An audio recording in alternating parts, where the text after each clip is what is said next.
Outsiders से मतलब क्या है, ये फारूक अब्दुल्ला साहब बता दीजिए।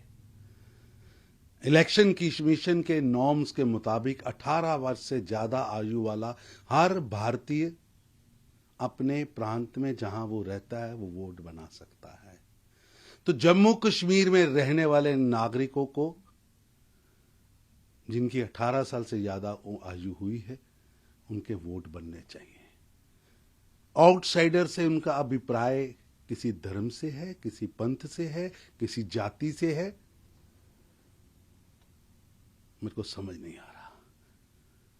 और बाहरी पार्टी का मतलब मैं समझ नहीं पाया। बाहर का मतलब क्या, कोई बाहरी पार्टियां यहां नहीं आएंगी?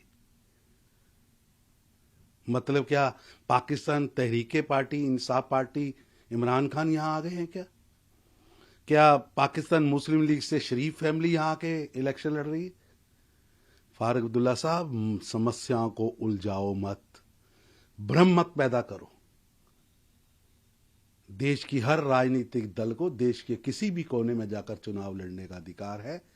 रही बात भारतीय जनता पार्टी की, भारतीय जनता पार्टी जनसंघ या प्रजापत 1950 के दशक से जम्मू कश्मीर में है। और नए कानूनों की आप बात कर रहे हैं, कोई भी ऐसा कानून वहां नहीं बनाया गया है जो लेजिस्लेटिव में, पार्लियामेंट में पास ना हुआ हो। पर फारूक अब्दुल्ला साहब को तो विष घोलना है। अब जम्मू कश्मीर की जनता उनके विष के नैरेटिव पर काम नहीं कर रही और नहीं मानेगी। जम्मू कश्मीर आगे बढ़ चुका है। फारूक अब्दुल्ला साहब अभी भी 50, 60, 70, 80 के दशक की राजनीति में खड़े हैं। विकास, विश्वास और वहां के नागरिकों को लोकतंत्र से जोड़ना प्रधानमंत्री श्री नरेंद्र मोदी जी का एजेंडा है। और 21 लाख से ज्यादा लोगों ने वोट करके प्रधानमंत्री जी के विकास के एजेंडे को, डीडीसी चुनाव हो, बीडीसी चुनाव हो, पंचायत चुनाव हो, उन्होंने मोदी जी की विजन को वोट दिया है और मोदी जी का विजन वहां कामयाब हुआ। कुमार जो है सीईओ यूनियन टेरिटरी के, उन्होंने भी कहा है कि एनीबॉडी, कोई भी जो है वोट जम्मू कश्मीर में दे सकता है। यहाँ इलेक्शन रूल क्या कहता है? जो इलेक्शन रूल पूरे देश के अंदर है, जो केरल के अंदर नागरिकों के अधिकार हैं, जो दिल्ली में नागरिकों के अधिकार हैं, जो गुजरात में नागरिकों के अधिकार हैं, जो केरल में नागरिकों के अधिकार हैं, जो गुजरात में है, जो दिल्ली में है, जो राजस्थान में है, जो मध्य प्रदेश में है और भारत के कोने कोने में है, वही ही अधिकार जम्मू कश्मीर के नागरिकों के भी है। उलझाओ मत।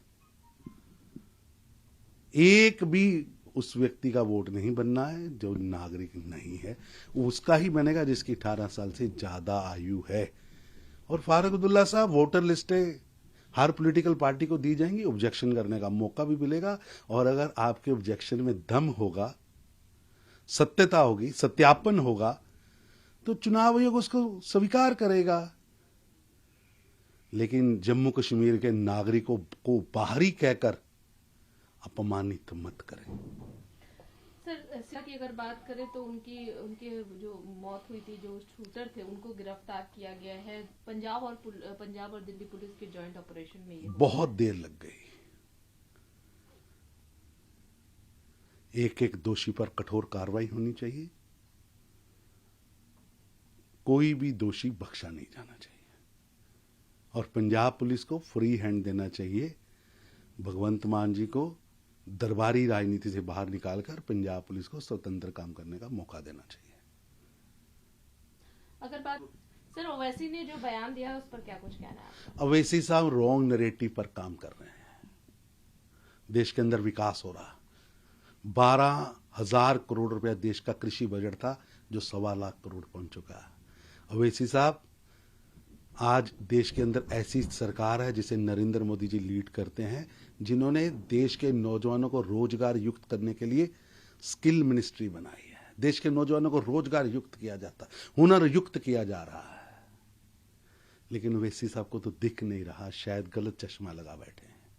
और ओवैसी साहब, नरेंद्र मोदी जी के पास जितने भी सांसद हैं वो किसी की दया के कारण नहीं, देश की जनता के आशीर्वाद के कारण है। और देश की जनता अब मजबूर नहीं, मजबूत सरकार चाहती है। नरेंद्र मोदी जी की मजबूत सरकार, डिसीजन लेने वाली सरकार, डिसाइसिव गवर्नमेंट, डायनेमिक लीडरशिप। इसलिए आपका लंगड़ी सरकार का सपना पूरा होने वाला नहीं है, क्योंकि नरेंद्र मोदी जी के नेतृत्व में 2024 में फिर एक तगड़ी सरकार बनेगी, मजबूत सरकार बनेगी। डिसाइसिव डायनेमिक नेतृत्व देश को 5 ट्रिलियन अर्थव्यवस्था तक लेके जाएगा। देश को सुरक्षा के मामले में जिस तरह नरेंद्र मोदी जी ने मजबूत किया है, आगे भी करेंगे। वो केवल सरकार चलाने वाले व्यक्ति नहीं, देश चलाने वाले व्यक्ति हैं, देश के लिए काम करने वाले व्यक्ति हैं, और देश के करोड़ों नागरिकों को प्रधानमंत्री श्री नरेंद्र मोदी पर अटूट विश्वास है कि वो देश को आगे लेके जाएंगे।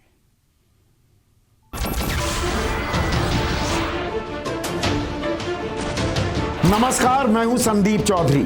अगर आपको ये वीडियो पसंद आया हो तो इसे लाइक और शेयर जरूर करें, और हां, हमें सब्सक्राइब और फॉलो करना ना भूलें, ताकि आप देश और दुनिया की कोई खबर मिस ना करें। तो जुड़िए हमारे साथ और देखते रहिए News 24।